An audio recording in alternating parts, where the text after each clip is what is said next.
I don't think that the lights will go out here.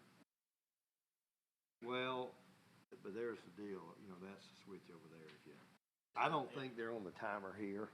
If it does, I realized the other night I had online when they did. I got to turn it off. Yeah. It shut off for about 10 Yeah, the seconds. old liners, I know it's on timers. Yeah. My office is that way too. You'll sit there. Test 1 2 3 1 2 3 1 2.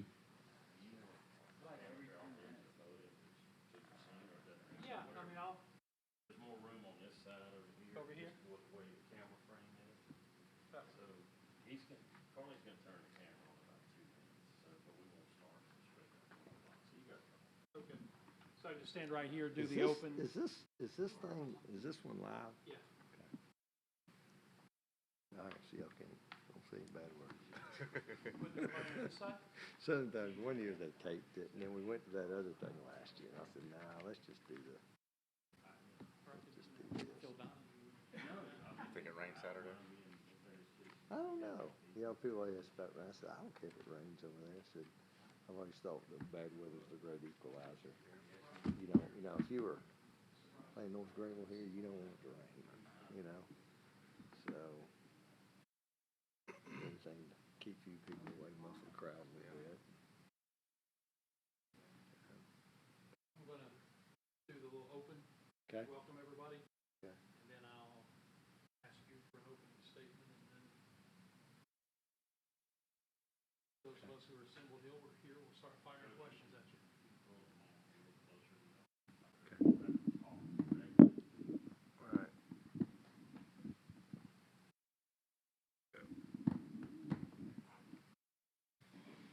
All right.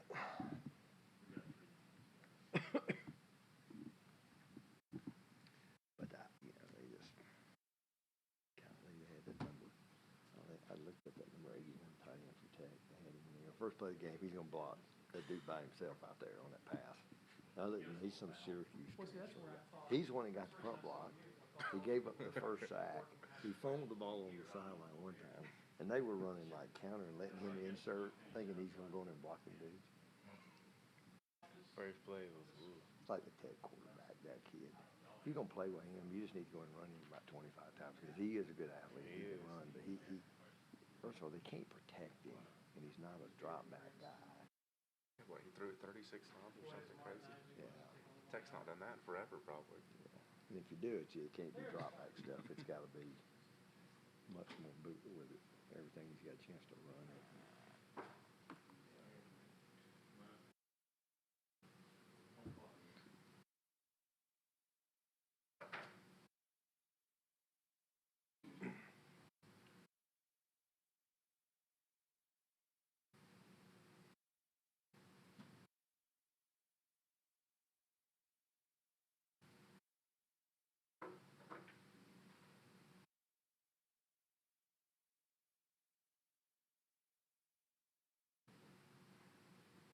You're going to give me the high sign when you take off?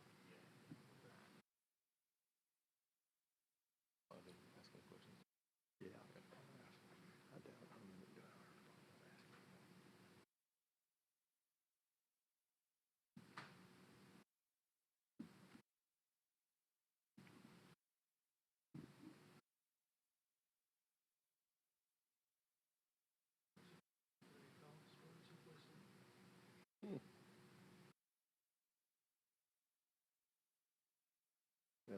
I labored on another Labor Day. I was coming on Labor Day and figured, well, where's everybody? It's Labor Day. No, Didn't you get the memo? I didn't get the memo.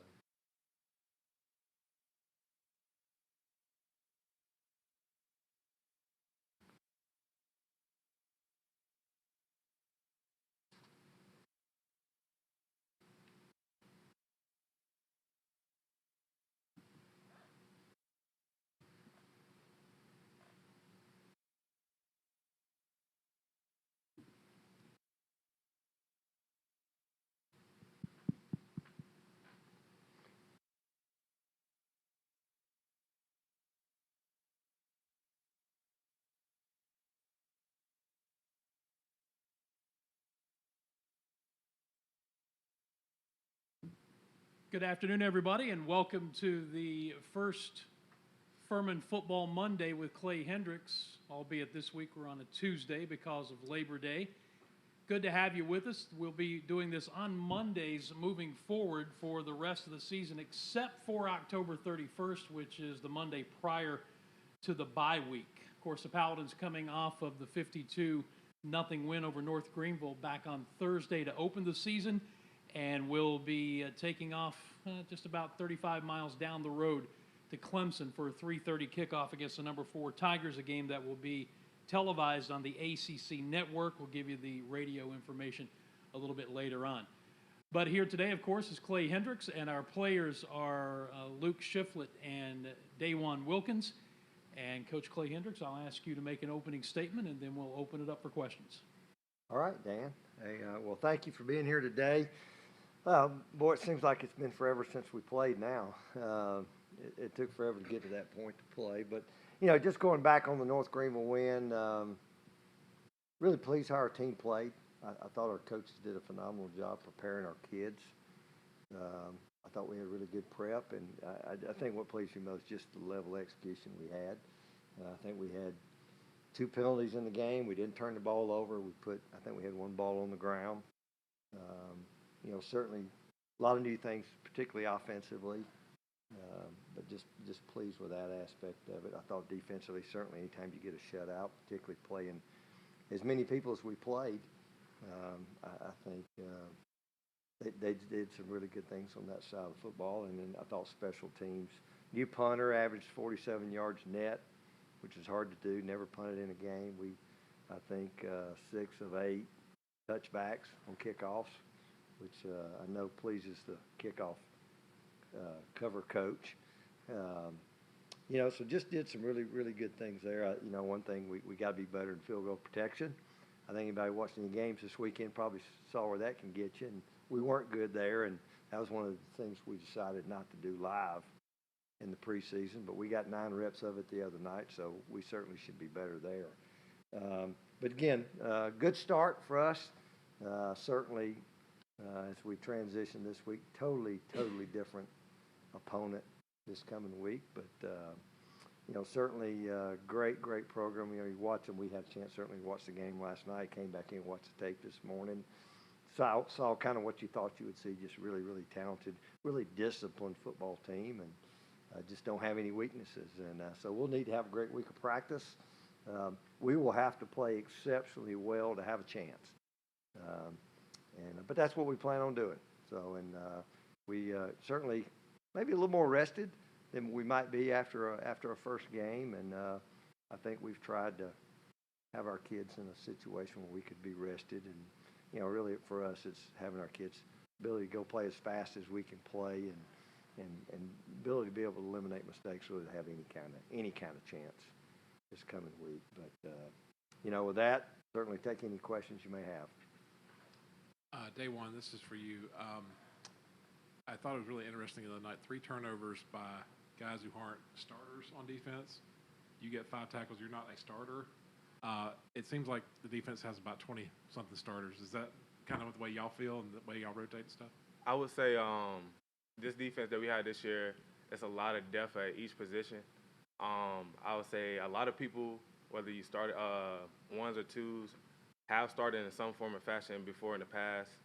And I think the culture that we set on defense, it doesn't matter who's playing, who's starting, that the standard is going to stay the same regardless who comes in the game.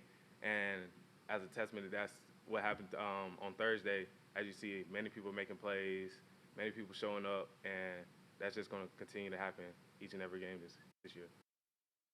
Luke, could you talk about having that first game and able to have a new quarterback under center and being able to establish the comfort zone, so to speak, rather than to just go into this one, you know, kind of blind? How important is that first game to have a new quarterback and to get that comfortability as an offense? You know, I think it's really important. I think Coach Roper's done a very good job, though, at, you know, making us very confident and going into North Greenville. You know, he had his game plan, and kind of on the walkthroughs the previous couple of days, he told us what he thought was going to happen, and it happened in the game. But Tyler, he is a veteran quarterback. He's got a gaming mentality about him, and he's been a good leader since he stepped on campus. And You know, he takes care of the O-line. He really lets them know how appreciated they are, and he's just done a good job at leading the team so far. Coach, I'm just curious. We had never played a Thursday night home game before. So now that you can look back on it, what did you think about the atmosphere, the event? Is it something you'd want to do again? Yeah, I would. You know, I'd played some Thursday night games in my career. I'm not sure it ever opened on a Thursday. So usually I was used to the short week, which I know when we were at the academy we enjoyed that because that meant people had a short week to get ready for the triple option. But no, I enjoy it. You know, hats off to the folks around here and the job they've done really in the last year plus now for game days. And I thought it was great. You know, I certainly had a great day, great weather, all of that. I know our kids were excited to go play, and no, I'd certainly like to see something, you know, similar, you know, going forward. You know, and I know it's something certainly we'll look at. Coach, you don't get many Saturdays off, so to speak, in the season. And for me, for example, I watched Western and Charleston Southern on Saturday, then watched Wofford, Chattanooga, and then I watched Clemson last night. So I got the scouting report going. But I assume you maybe watch football on Saturday. Do you? I mean, I know it's different from watching tape or film, I guess. But how did you If you don't mind me asking, what did you do Saturday? Well, we actually practiced Saturday morning. Our players were all Friday, and then we came back. We worked on Friday. You know, we came in, graded tape, did all that. We came in Saturday morning and put North Greenville to bed, and then moved on. Transitioned a little bit to Clemson. It was more of a correct mistakes. We were over here most of the morning, probably finished about 12:30, 1 o'clock. So I did have the afternoon off.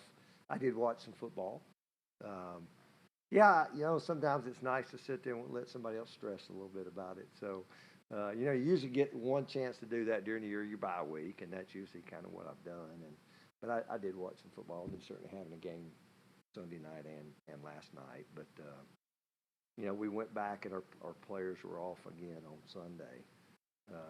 You know, as we got into kind of a normal week finally, even though it was Labor Day, first kind of really normal week we've had. But then had a chance to watch the game last night. Came in here. Obviously, we have the video this morning, and so you know. But Saturday was fairly restful. Day1, I guess you have you're playing a new position this year, but you have the versatility to play spur or safety. Right. How in a game like the one coming up, how does that allow the coaching staff to be able to use you as a veteran at two different positions in a game like this?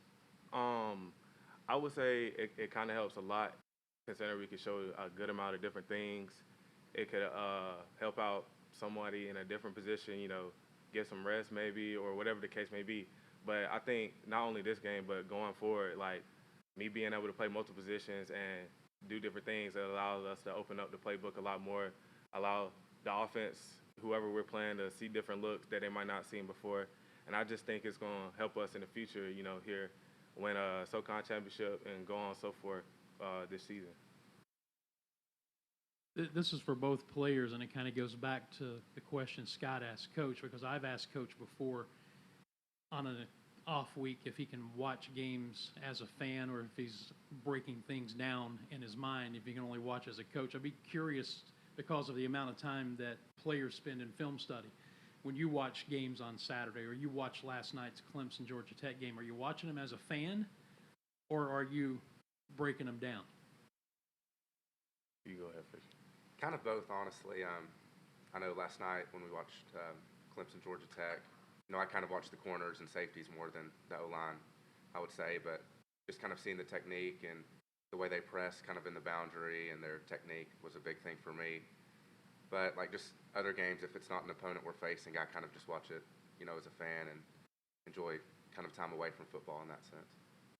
I would say the same thing. Like based on last night, usually you just watching as a fan, considering most of the time when you're watching somebody, you're probably not playing them.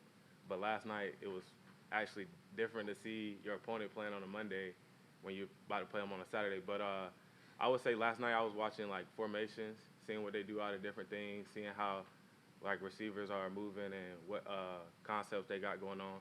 So it's kind of different watching it from that aspect rather than a fan, I would say, last night.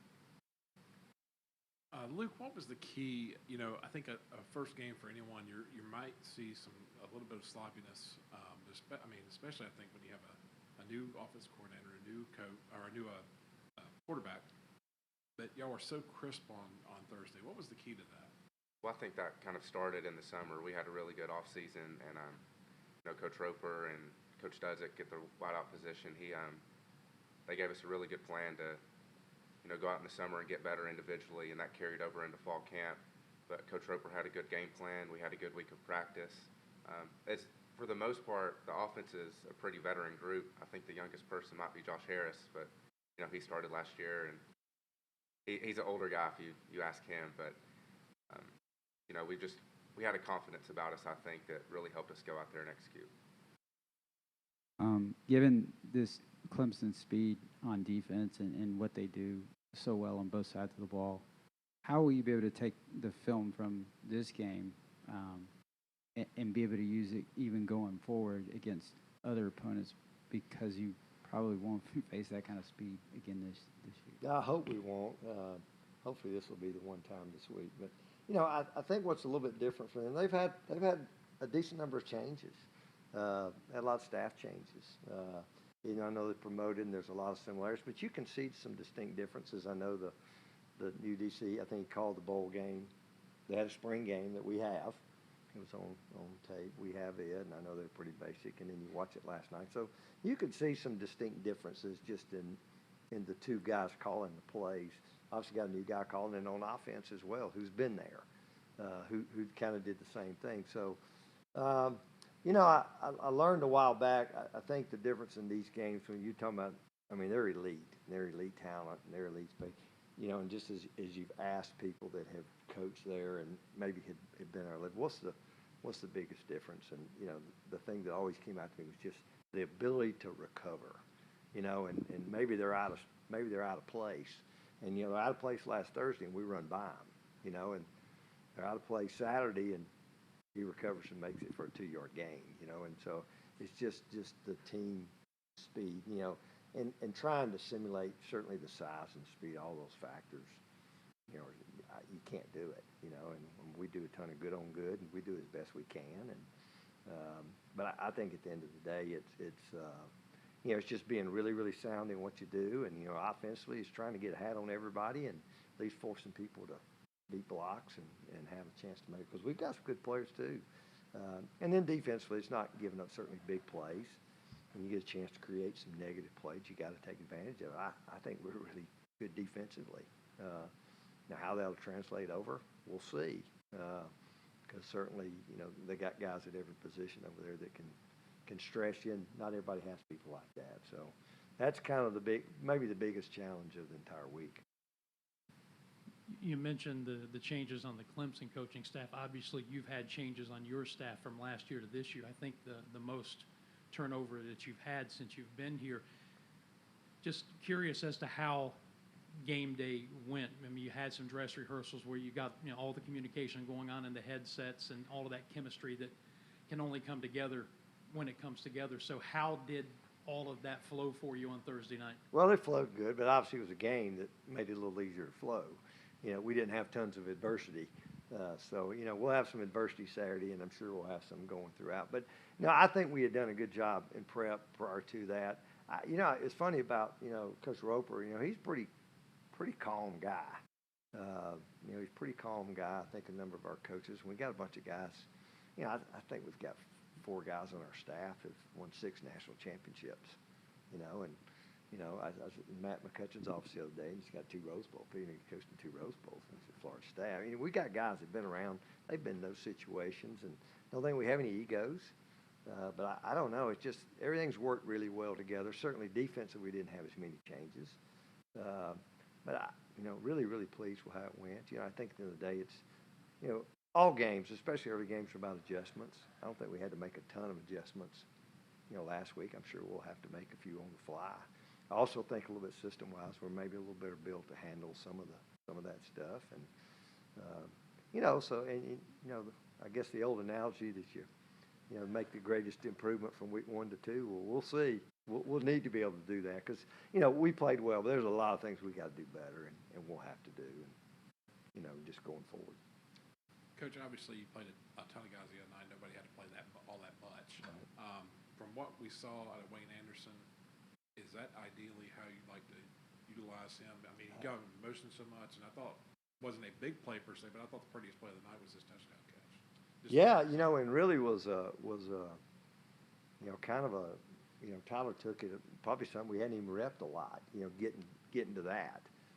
So kudos for him, you know, for Tyler getting us to that point and Wayne making the play. No, absolutely. You know, I always tell people, I don't know, Wayne may be the fastest guy on our team. I'm sure there's some people who might argue about that, but he certainly plays fast. It's really nice to watch his transition. You know, he missed most of spring ball, coming from a wrist deal from last fall. So he was a little bit behind, you know, but I thought he did a great job this summer. But no, that's the kind of guy we're looking for in that role. And yeah, I think that one of the best things that kind of emerged to me, I think we got a lot more playmakers than we've had by far at all those spots, you know. And so it gives you an opportunity to have answers, you know, where people can't focus on any one thing. I don't think they can just truly load the box up on us. And, you know, I think we got the ability to try to take advantage of that. And I think that's probably the biggest thing the coach has brought to the picture. Luke obviously had a big reception the other night. I think it was 67 yards or something. But this wide receiving core has a lot of guys that can threaten a defense and put pressure on them as far as the speed that you guys have. Did you talk about your teammates? I know I watched Josh Harris there in you know, preseason. He looks really impressive to me, even more so than when he came in last year. Can you talk about some of the guys, the pieces that have been assembled as far as the wide receiver core this year, and how that's been different under a new offensive coordinator? Yeah, for sure. It's funny. I was talking to some people last week, and if with our starters out there, you look down the line, it might be the biggest we've been at a skill position, maybe. I mean, and you throw in Ryan Miller and Parks, and they're, you know, really big. But at the wideout position specifically, you know, everybody knows what Josh can do. He had a really good year last year. You know, he's a deep threat, makes a lot of plays. Like Coach said, Wayne's probably the fastest receiver we have on the team. If you get him in space, he's liable to take it to the house every time. The transfer from JMU, Kendall Dean, he's done a really good job, I think, coming in here and kind of adapting to the culture here and getting involved in our room. He's pretty outspoken too. He's kind of taken on a leader role, and you know, he's twitchy and fast as maybe anybody on the offense too. So he's another deep threat ability. So just looking around the whole room, though, I think we're as close knit of a group as we've ever been, and you know, we all enjoy being around each other, and you know, we're just looking forward to the weekend. Clay, when I interviewed Coach Roper for his pregame segment for the radio broadcast on Thursday, we were talking about the fact that when you hired him, you brought in his system, his terminology. You changed and didn't ask him to change. And I asked Coach Roper, I said, what does that say to you about Clay Hendrix? And the first words out of his mouth were, he's brave to be willing to do that. But that's a decision. What went into that mindset and saying, okay, we're going to bring this guy in and we're going to adapt to what he's doing? Well, I think, you know, I think we've all learned, you know, you better be forever changing and evolving. And, you know, I looked at ways we had to be better.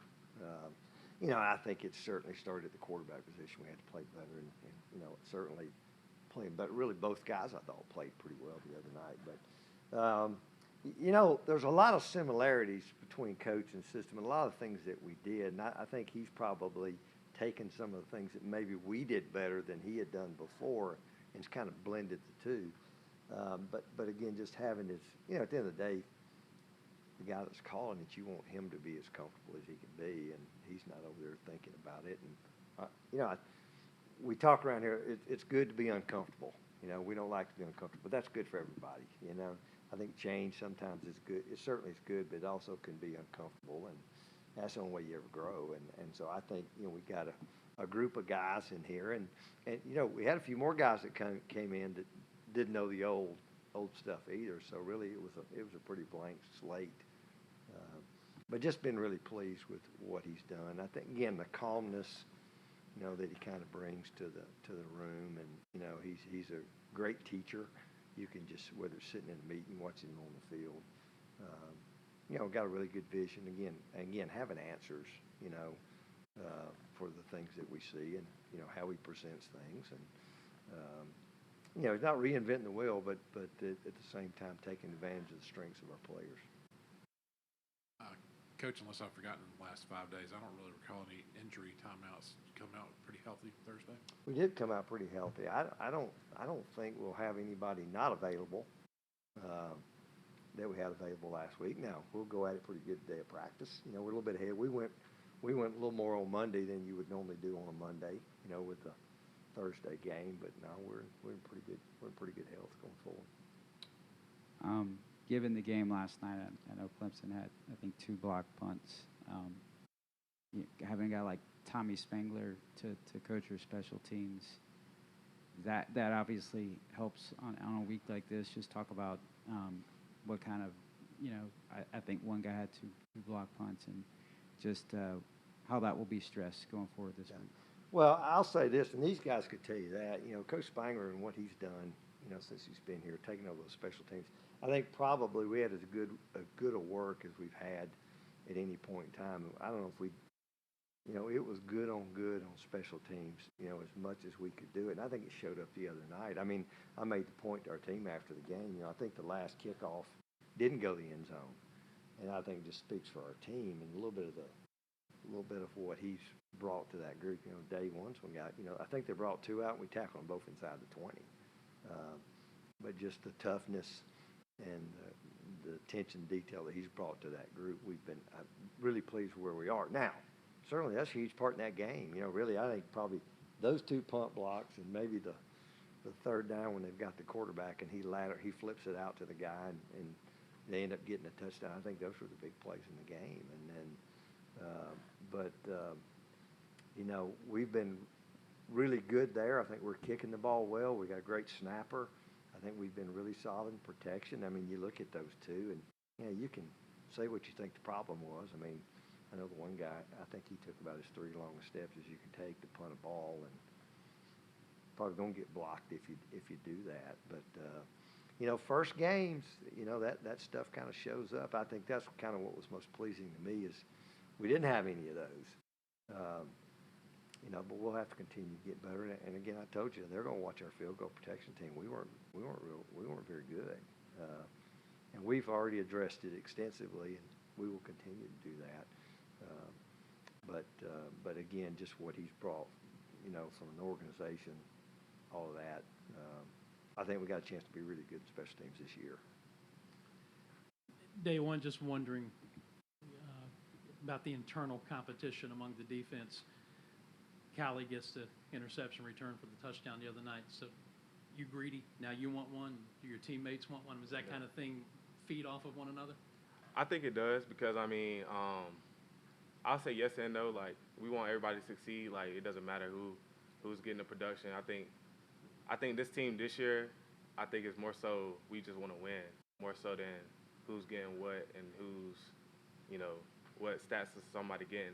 So, I mean, of course, like, seeing that from Callie and seeing him return the touchdown for interception for a touchdown, of course, inside of you, you want that too for yourself. But at the same time, as long as we get in the wins in the W column, I think that's the most important thing on this team this year. Any final thoughts from any of you guys? It looks like all the questions from this side of the room have been exhausted. No, I mean, obviously a huge challenge for us, but I think it's one that our kids are really excited about. And, we just need to have a great week of practice. And but we'll have to, I told them first meeting the other day, don't kid yourself. We're going to have to play exceptionally well to even remotely have a chance. But that's what we plan on doing. We plan on going and playing really well. And if we do that, we'll live with the results. But no, just excited to be 1-0 and having a great opportunity to go play a great Clemson team. All right, Coach Clay Hendrix, Luke Shiflett, Daywan Wilkins, thank you very much. I'll just remind you that, again, the game is available television-wise on the ACC network.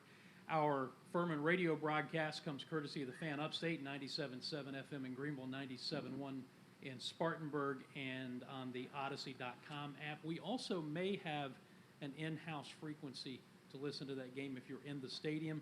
If we do, we'll put it out on Furman's social media. The Pepsi countdown to kickoff on our radio broadcast begins at 2 p.m. That'll take care of this one. We'll be back again on Monday next week for another Furman Football Monday with Clay Hendrix. This has been a Jeff Schetzel, Hunter Reed production. I'm Dan Scott, as always, saying God bless you and so long, everybody. All right. Appreciate you guys. No problem.